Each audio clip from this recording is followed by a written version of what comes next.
स्वातंत्र्य दिनाच्या वर्धापन दिनी मी माझ्या जिल्ह्यातील महाराष्ट्रातील सर्व जनतेला मनापासून शुभेच्छा देतो। हा आजचा दिवस एवढा अभिमानाचा स्वाभिमानाचा आहे। प्रत्येक भारतीयाच्या मनामध्ये स्वातंत्र्याबद्दलची असलेली आस्था तो या ठिकाणी प्रगट करत असतो। आजही या कार्यक्रमाला अनेक जण अनेक मान्यवर उपस्थित होते, स्वातंत्र्य सैनिक होते। या जिल्ह्याच्या विकासासाठी जो सगळ्यात प्रगत समजला जातो, औद्योगिक दृष्ट्या जर पाहिला तर महाराष्ट्रामध्ये सर्वात प्रगत असलेला हा जिल्हा आणखीन पुढे वाटचाल कशी करेल याकडे आमचं लक्ष आहे। म्हणून या जिल्ह्याच्या विकासामध्ये आमचे जिल्हाधिकारी असतील, corporation commissioner, police commissioner, divisional commissioner, जिल्हा परिषद सीओ या सर्वांचा सहभाग आहे। त्याचबरोबर सर्व लोकप्रतिनिधी हे पक्षपात बाजूला ठेवून एक चांगला विकासाचा धडा घ्यायला किंवा विकास करण्यासाठी पुढे आलेले आहेत। हे सगळ्यात जास्त अभिमानाची गोष्ट आहे। म्हणून मी त्यांचे सगळ्यांचे मनापासून आभार मानतो। आज या जिल्ह्यामध्ये कालच उपमुख्यमंत्री अजितदादा पवार आले होते।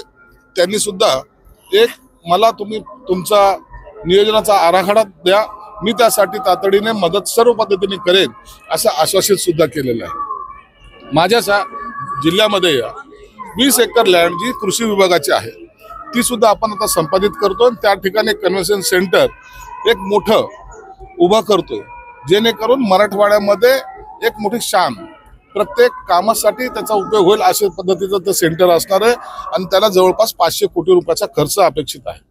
म्हणून आता आम्ही थांबणार नाही, तर आमचा जिल्हा सर्वात पुढे आघाडीवर जाईल याचा अशी आमची संकल्पना आहे। काल उपमुख्यमंत्री अजित पवार असं म्हणाले की दर्जेदार कामं झाली पाहिजे, यापूर्वी दर्जेदार कामं झाली नाहीत, आता ती सगळी जबाबदारी तुमच्या खांद्यावर असणार आहे। निश्चित या जिल्ह्यामध्ये कोणताही शासनाचा एकही रुपया खर्च होत असेल तर तो चांगल्या कामासाठी झाला पाहिजे, दर्जेदार कामासाठी झाला पाहिजे।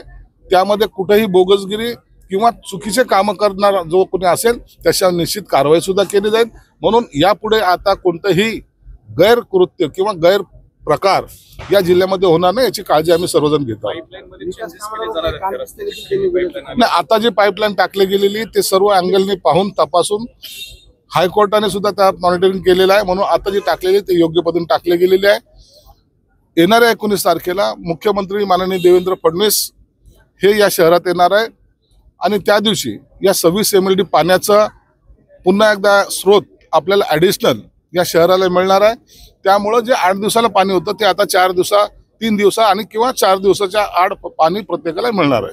त्याची प्रतीक्षा होती तो डीपीसीचा निधी आता तुमच्याकडे प्राप्त झालेला आहे असं कळतं। डीपीसी सगळ्याच म्हणजे माझ्या जिल्ह्यापुरतं नाही तर महाराष्ट्रामध्ये सगळीकडे 30% निधी हा वितरित केला गेलेला आहे। राजकीय प्रश्न असा आहे की आज नॉनव्हेज बंदी आहे, बकरी किंवा कोंबडी कापणी हे सगळे कत्तलखाने बंद असतात। नेमकेची लिहिलेली राजकारण्यांसाठी पार्टी ठेवलेली चिकनची आणि ते आमंत्रित करतात सगळ्यांना की मुख्यमंत्र्यांना सुद्धा त्यांनी आमंत्रण दिले। अहो, हे सगळं नाटकं असतात। या लोकांना फक्त आता आपला TRP वाढवण्यासाठी किंवा आपलं कुठंतरी न्यूज मध्ये असण्यासाठी असे प्रकार करतात आणि हे प्रकार लोकांच्या लक्षातही येतात। पण सर आज जन्माष्टमीचे त्योहार हिंदूचे सण आहेत, मग काय हिंदूची भावना दुसरी नाही? प्रत्येकाला आपला सण साजरा करायचा अधिकार आहे। हिंदू आपले सण आपल्या पद्धतीने चांगल्या पद्धतीने साजरे करतील।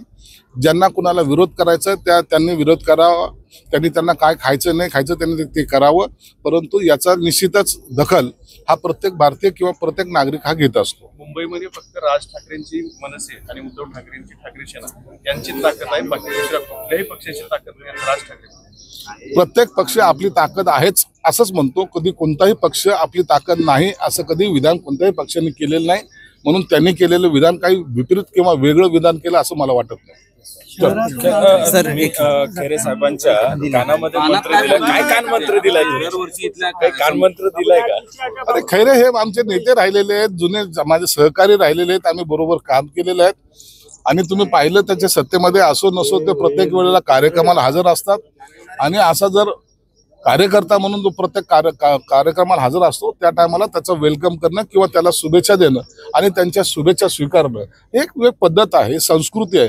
म्हणून खैरेंना सुद्धा मी आज स्वातंत्र्य दिनाच्या शुभेच्छा दिल्या। नाशिकच्या पालकमंत्री पदावरून गिरीश महाजन म्हणाले की आज मी झेंडा फडकवलाय, हळूहळू आणखी पुढे जाऊ। निश्चित पुढे जाऊ, महाराष्ट्र पुढे घेऊन जाऊ. महायुती आहे, महायुतीमध्ये कोणती पालकमंत्रीपद मिळू असं आता ते काय मिळवायचं ते मुख्यमंत्र्यांचा निर्णय. थँक्यू. वोटर फर्जी लिस्ट का भी कुछ मामला